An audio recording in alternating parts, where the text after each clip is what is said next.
Tucson, Arizona's most haunted hotel isn't just known for its ghosts. It also played a major role in the capture of America's very first public enemy number one. Stick around because I'm going to tell you about both of those things. Plus, at the end, I'll tell you about my own experience staying at the most haunted hotel in Tucson, Arizona. And not to be all clickbaity, but I promise you will never guess what happens. And I will just say now, it's not for kids. So please be advised.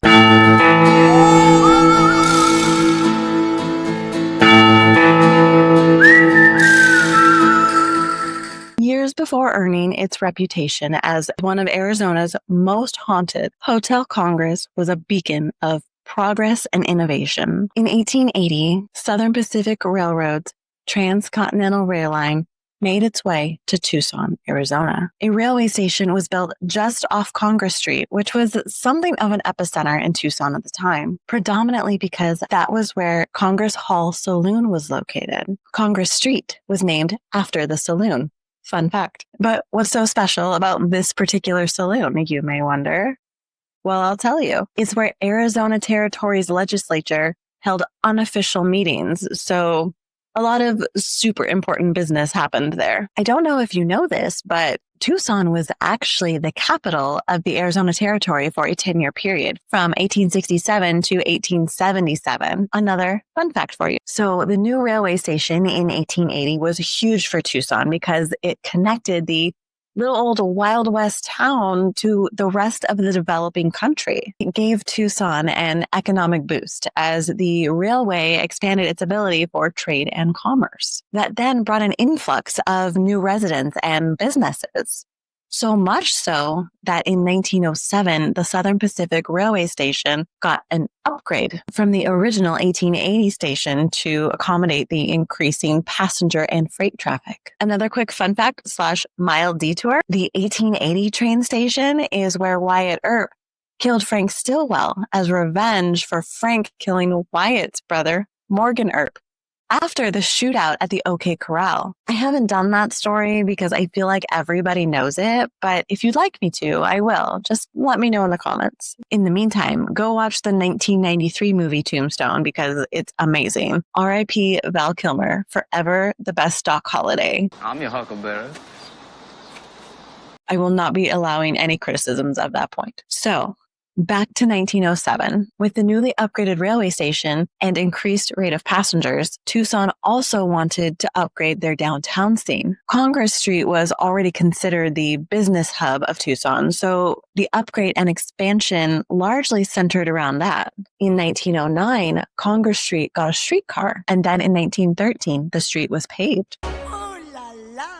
Now they just needed somewhere for the people to stay. So they hired a couple of fancy San Francisco architects to design a hotel for them. The same architects also designed the Rialto Theater, which sits directly across the street from the hotel. I would tell you more about that, but I've probably already gone on enough tangents for one video. Maybe. No promises. Though I will say the Rialto Theater is said to be haunted. So if you do want a video on that, just let me know. Anyway, this new hotel was completed in 1918, and at first, people creatively called it the New Hotel, or sometimes the Flatiron Building because of its triangular shape. But it needed a real name. The city decided to rely on some good old-fashioned crowdsourcing for that and held a public contest to pick the name. The winning name was submitted by young Dorit Dinkel. Dinkelberg. This hotel was a symbol of Tucson's economic growth. It housed 80 rooms with a telephone in each one. It had an elevator and steam heat. It was quite grand for its time. It needed a name to reflect that. As such, the winning name was... Drumroll, please. Cut! Congress Hotel, because it was on Congress Street. I feel like that's barely better than the New Hotel. Passed over names included the World's Hotel and Hotel Warrior. And apparently there were many submissions for the names Triangle and Triangelo. But I find that hard to believe. The supposedly well-known pioneer, Charles C. Goodwin, suggested the name the General Nelson A. Miles Hotel. Catchy. From the Arizona Daily Star newspaper, Goodwin urged it as an honor for the memory of the man who, quote, rid Arizona of the Black Plague, better known as the Apache. Yikes. I take back everything I said about Congress Hotel. It's a great name. So the hotel opened in 1919, along with its restaurant, the Tap Room. A bit of an ironic name, really, considering Prohibition had been in effect in Arizona since 1915, and because they definitely did not serve alcohol. Wink. I don't even know if I can wink with one eye. Maybe if I turn far enough. My eye is probably closed. I can't tell. Okay, anyway. Ooh, my spinny chair is too spinny. Despite this, the hotel and the restaurant did well, even better after Prohibition was repealed in 1933. Congress Hotel had become an integral part of downtown Tucson. Everything was going great until, see, I told you, there's always an until. In the early morning hours of January 23rd, 1934, William Humison arrived for work at the hotel as he did every day. He started about his usual duties, and as dining room manager, he had many. As he was preparing to open the restaurant, he noticed some smoke. Concerned, William immediately went to report this. But as he reached the lobby, he found that Helga Nelson, the day clerk, had already called the fire department. So William returned to the dining room. But now there were small flames just barely peeking above the baseboards. Some lunkhead must have dropped a match or tossed a cigarette. William was annoyed, but he grabbed one of the firefighters to give it a quick spray from the fire extinguisher, just to be safe. But when the fire extinguisher wasn't putting out the flames, they soon realized that this fire was much worse than a discarded cigarette. They believe it started in the basement. That's where the oil furnace was, as well as their supply of oil. So seems like a pretty solid guess to me, though it was never technically stated what ignited the oil. The flames had a clear path up the elevator shaft, making their way all the way to the roof. Helga, the day clerk, stayed at her post, diligently calling every single room to warn the guests. She had notified every guest on the first floor, and by the time she had finished the second, the heat from the fire had destroyed the telephone system. Employees and police officers had to run up to the third floor and awaken all of the guests. By this time, the fire had spread to the point where it was no longer possible for the third floor guests to leave out the hallway and down the stairs. That left only one option. They had to climb down the aerial ladder that the firefighters had propped up against the third floor window. As the firefighters were helping guests down the ladder, there were two men who were quite agitated, even considering that they were climbing out of an actively burning building. They begged the firemen to go back up and retrieve their luggage. They even threw the firemen a $12 tip for their troubles. So the firemen proceeded to do as they were asked and brought down the luggage. They noted that the bags were unusually heavy, and though they were appreciative of the tip, $12 seemed like a lot. That's nearly $300 in today's money. These thoughts stayed with the firefighter, like the slightest nagging feeling in the back of his mind. He knew there was something off about that interaction, but he couldn't quite put his finger on it. But a short time later, the answer would smack him right in the face. The firefighter had been perusing an issue of True Detective Mysteries, glancing over the mugshots of America's most notorious and wanted criminals, when he saw the faces of the two men from the fire staring straight back at him. They were Charles Mackley and Russell Clark from the infamous Dillinger Gang. If you're not familiar with the Dillinger Gang, they were a highly organized group of criminals fronted by their namesake, John Dillinger, who was quite possibly the most famous bank robber in American history, along the likes of Bonnie and Clyde. Dillinger is credited with robbing 24 banks across the Midwest to the tune of $500,000, nearly $7 million in today's money. He also robbed 4 police stations, and he did all that in just 1 year from 1933 until 1934. He was eventually arrested, though, in September of 1933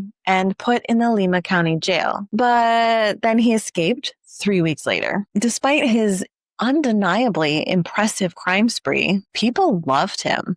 He became a folk hero, a contemporary Robin Hood. And it makes sense when you think about it. He was doing this at the height of the Great Depression. Thousands of banks had failed and shuttered their doors. When the panicked depositors came to cash out their life savings, the banks were all, sorry, sucks us up. Their money was all gone. The public's disdain for banks was intense. So when Dillinger started robbing the banks that were still standing, people cheered. And it didn't hurt that he was considered quite dashing and very charismatic. He was like such a babe.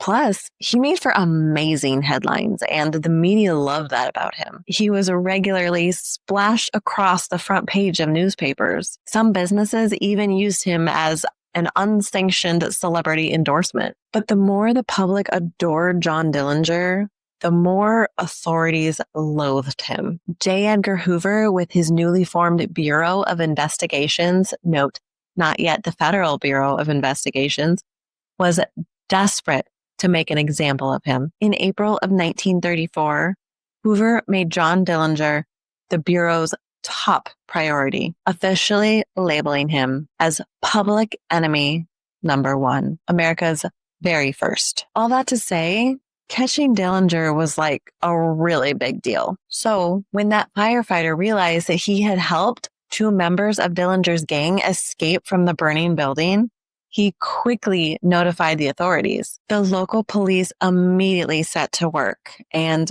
one by one rounded up each member of the Dillinger gang. From Hotel Congress, police obtained an address used by the men for their luggage deliveries. Tucson police went to the listed address and, by great luck, found Russell Clark inside. They barely had a moment to think before a wild fight broke out. Surprisingly, no shots were fired, but Clark did get pistol whipped upside the head. He was the first to go down. Next was Charles Mackley. Officers trailed him to Grabe Electrical Store, where he was apprehended. Mackley went peacefully. Dillinger's trigger man, Harry Pierpont, was brought in under the guise of a routine traffic stop. He was asked to go to the police station to register his out-of-state license plate. He obliged, but once at the station, his demeanor quickly changed. Pierpont did not go peacefully. He pulled a gun on the arresting officer. Twice, actually. He also threatened all of the officers, saying he could break out of any jail and promised them he would be back. Pierpont was booked with the others. That left only the legend himself, John Dillinger. Dillinger arrived at the address listed with Hotel Congress. He had plans to meet up with Russell Clark, but upon entering the house, Dillinger was instead greeted by three very eager police officers. Upon the gang's arrest, Tucson police confiscated their arsenal, which included 4 Thompson submachine guns. You may better know them as A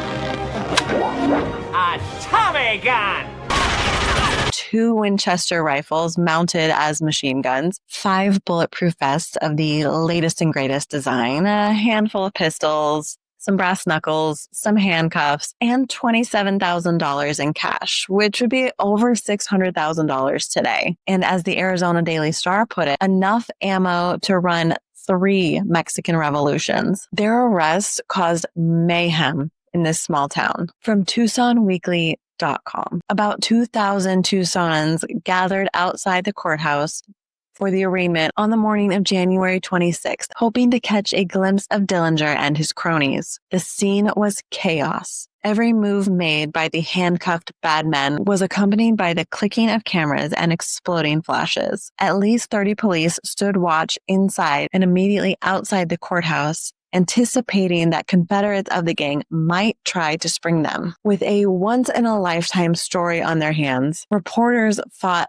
apoplexy as they struggled to record every utterance the criminals made. The chaos would continue for the next 3 days until each gang member was extradited back to their respective state to stand trial for their crimes. Dillinger himself was extradited to Indiana and held at the Crown Point jail. The most famous bank robber in America was finally behind bars, and this jail was escape-proof. At least That's what the authorities said. Dillinger would escape about a month later. The Midwest may have still been caught up in the Dillinger craze, but back in the Southwest, life was starting to return to normal. Hotel Congress and Tucson as a whole were experiencing their moment in the sun after orchestrating the takedown of America's public enemy number one. After all, this tiny podunk town managed to do what no big city had been able to: capture the legendary John Dillinger. But once the fanfare died down, the press quit calling, and the flash cubes quit firing, the harsh reality was impossible to ignore. Hotel Congress was destroyed. This once grand hotel, a shining symbol of modernity in the desert, was now nothing more than smoldering ash. The fire had raged for nearly 3 hours before crews were able to get it under control. Miraculously, everyone inside made it out safely, but Hotel Congress didn't stand a chance. Between the towering 3-story flames and the thousands of gallons of water used to put it out, the building was in ruins. The damage was estimated to be somewhere between $80,000 and $150,000. On the high end, that's $3.5 million today. It would take years to rebuild, but in 1940, Hotel Congress finally reopened. It looked a bit different, but its heart was still the same. The new hotel held only 40 rooms instead of the original 80, and was now 2 stories instead of 3. The entire 3rd floor had been destroyed in the fire. Well, all except for one singular room is all of the 3rd floor that survived the fire. It's still part of the Hotel Congress today and is sometimes open to guests for special events like seances held around Halloween. I should say that 3rd floor room isn't the only thing from the original hotel that's still around. Hotel Congress has more than its fair share of ghostly guests. Where to even begin? Maybe with some of the more benign ghosts, like a ghostly gentleman in a top hat who likes to peek around the corner into the office, or another one that often walks through the kitchen. Another regular phantom is a ghostly maid who is always cleaning. I know if I had to be haunted by a ghost, that is the one I would pick. Okay, well, first my dad, but second would be that ghost maid for sure. One thing the owners of Hotel Congress point out is that their ghosts look like regular, fully opaque people. Just people that happen to disappear into thin air. Other ghosts of theirs are more mischievous, like the one they call the locksmith apprentice in room 212. They say that guests in this room will lock their door at night and go to sleep, only to wake up later and find their door wide open. The guest will, of course, close and lock their door once more, and the ghost will in turn open it and go round and round and round in this circle game.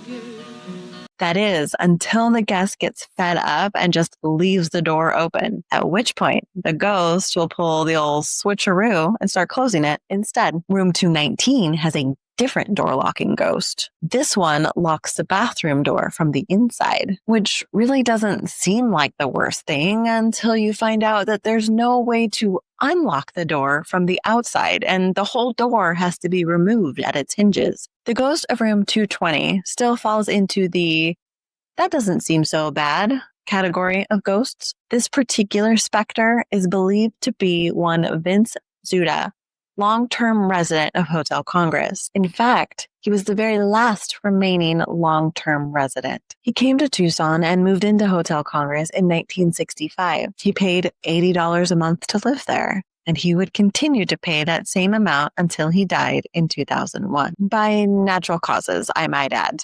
Thankfully, no horrific tragedy here. Vince would do some maintenance around the hotel, but he could most often be found sorting the trash into recyclables, all the while looking for treasures to keep. Vince was the quintessential creature of habit. Every morning, he would go downstairs to get a cup of coffee and a bagel, which he would take on a small plate with a butter knife. He would then go back upstairs to his room to eat his breakfast.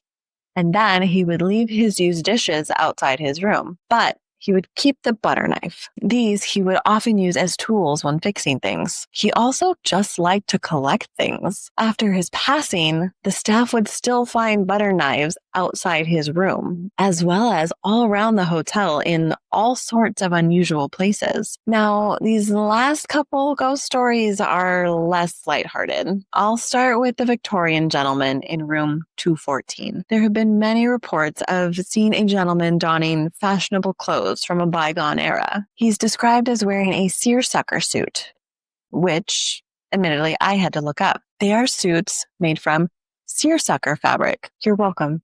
Hope that helps. I'm kidding. Seersucker fabric is a lightweight fabric, often cotton, known for its distinctive puckered texture, like this.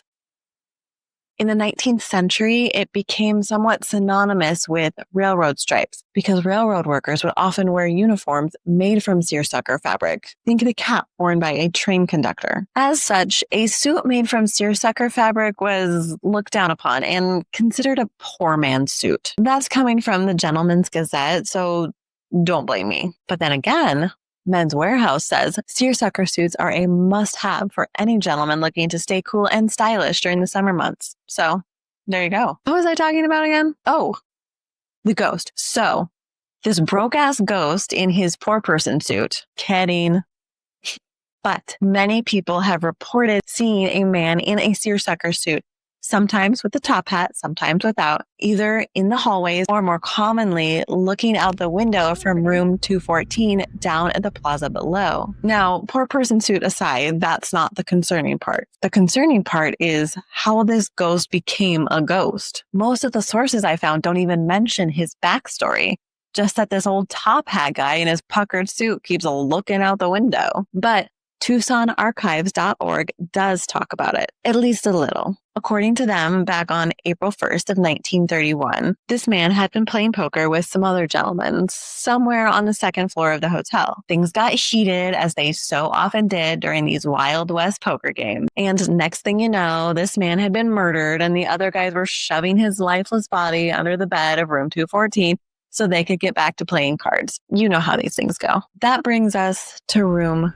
242, the most actively haunted room with the darkest history. It is often called the suicide room. The details vary only slightly from version to version, but the crux of the story remains the same. A woman so wholly consumed by desperation makes a tragically irreversible decision. Sometime in the 1940s, the woman staying in room 242 was caught in the midst of a psychological breakdown, triggered by the abrupt and turbulent end of her relationship. Rumor has it the man was a rather high-profile local official, though that part, like many of the details in this story, have been lost to time and hearsay. What is consistent, though, is that her distress grew loud enough that guests in neighboring rooms became concerned. The woman cried out that she just wanted to make the voices stop. At this point, bystanders called the police to intervene, but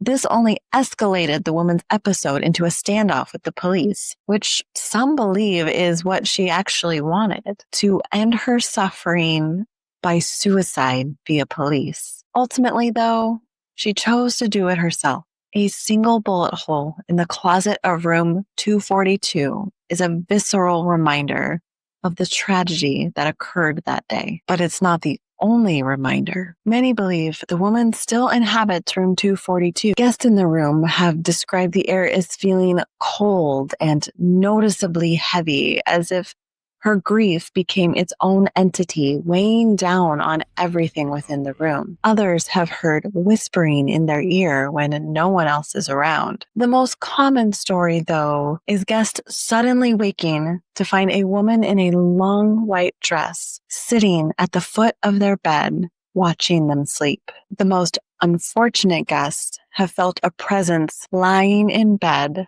right next to them. Okay, now, as promised, I will tell you about my experience staying at Hotel Congress. Let me set the scene a little bit. So last year, my husband, one of our friends, and I joined the ghost hunting group AZ Ghost Adventures. I highly recommend them.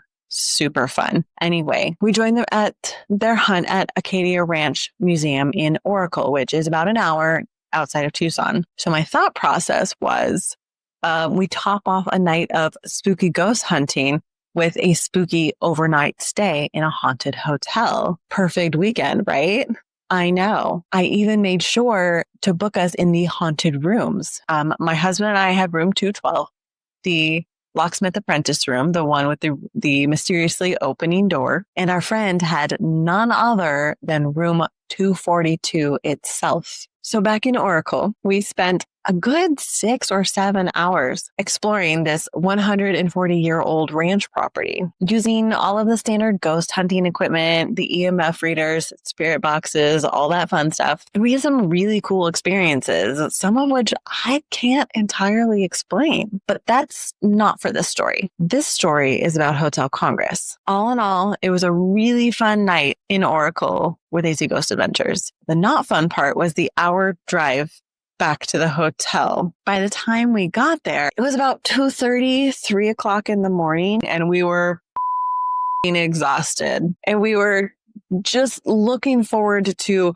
crashing into bed and passing out. Hauntings or no hauntings. But as so often is the case, life had other plans for us that night. It turns out that we had booked our haunted overnight stay at Hotel Congress on the exact same night that the Rialto Theater was holding their annual fetish ball. And if you don't know what that is, I'm going to let you look that up on your own time. And remember how I said that the Rialto is directly across the street from Hotel Congress? Well, the ball, their ball, just happened to be letting out at the exact same time that we were trudging back the 300 feet from the parking garage to the hotel. Throngs of people, or should I say thongs of people, came pouring out onto the street, clogging up every available walkway. There was leather and chains as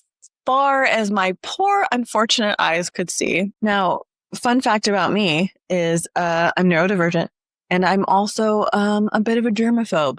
So having to shove my way through literally hundreds of sweaty people who are essentially nude and had just come out of a BDSM show is my own special kind of hell. Like it was made just for me, handcrafted by the devil himself. From him to me. Also, there were way more people on leashes than I expected to see at 3 o'clock in the morning. To be fair, it was probably like 2 people, but the number I expected to see was 0. So it was a low bar. The 300-foot walk to the hotel felt like 10 miles. By the time we got there, I was beyond tired. My legs hurt.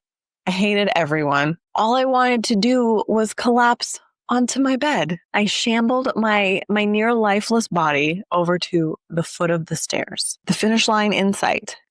I was trying to summon every tiny ounce of willpower I had left in my body to climb up the stairs when my bleary eyes fell upon a pair of cowboy boots obstructing my path. And as my gaze moved reluctantly upward, my brain was trying to process what was entirely too much skin and leg hair coming out of those boots. And before I could stop myself, I had looked directly into the eyes of a middle-aged man in a leather Speedo and chained harness. Now, you can call me old-fashioned, or probably just old. That's true. But I was not prepared to see all of that at 3 o'clock in the morning. It was a lot. My eyes snapped back to the ground as quickly as possible. I mumbled a very quick, "Excuse me," and darted past, up the stairs, and into my room, to the safety, to the sanctity of my hotel room. And I don't think I've ever been so relieved to be in a hotel room. I had originally planned on setting up my camera to see if I could get any cool ghostly footage during the night. But after all of that, I had no energy left to be worrying about a poltergeist opening my door. And also all of the leather people were still out there. So I shoved a chair up under the door handle so it couldn't open, and I called it a night. I hit the bed and passed out like a fucking rock. I slept so hard that if the ghost did try to mess with me or haunt me in any way, I would have never known. And then a mere 4 hours later, we all got up to get back on the road and head home. We, nor my friend, had any hauntings to report, even from room 242. We certainly came away with stories, though, just not the kind we expected. And with that, that's going to be the end of this episode. I'm going to leave you there with that picture seared into your brain, and I hope you have a good night. I want to thank you so much for watching and listening to my ridiculous stories. I appreciate it. If you enjoyed this video, please like, subscribe. It helps the channel grow so I can bring you more stories, hopefully with less leather Speedos. No promises. If you have your own ideas for stories you'd like to hear about, leave that in the comments. Let me know. I would love to hear it. If you've had your own experiences at Hotel Congress, definitely tell me that. I want to hear. So leave in the comments, email me, DM me, however you can. I would love to hear your stories of your experiences at Hotel Congress. And in other fun news, I have a newsletter now that comes out with 2 extra short stories a month sent directly to your email. You can sign up at azyunveiled.com/news, or I will leave the link below. Even easier to sign up from there. I have some good ones. The Mysterious Screamers of Highway 89, The Bucket of Blood Saloon, and The Shrine of the Sinner. They're really good stories. I think you're going to like them. So click the button to sign up. Also, if you like my shirt, if you can see my shirt, it is available at azyunveiled.com/merch. along with a bunch of other designs. That is linked below as well. So definitely check those out. As always, I'm Emily, and this is AZ Unveiled. I will see you where the desert gets dark.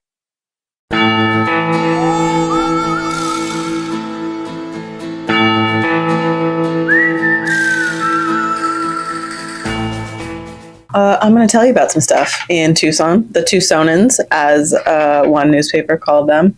Whether that's accurate or not, I don't know. I could be a news reporter and report the news, talking that transatlantic accent, like they did in the old days. And they talked really fast.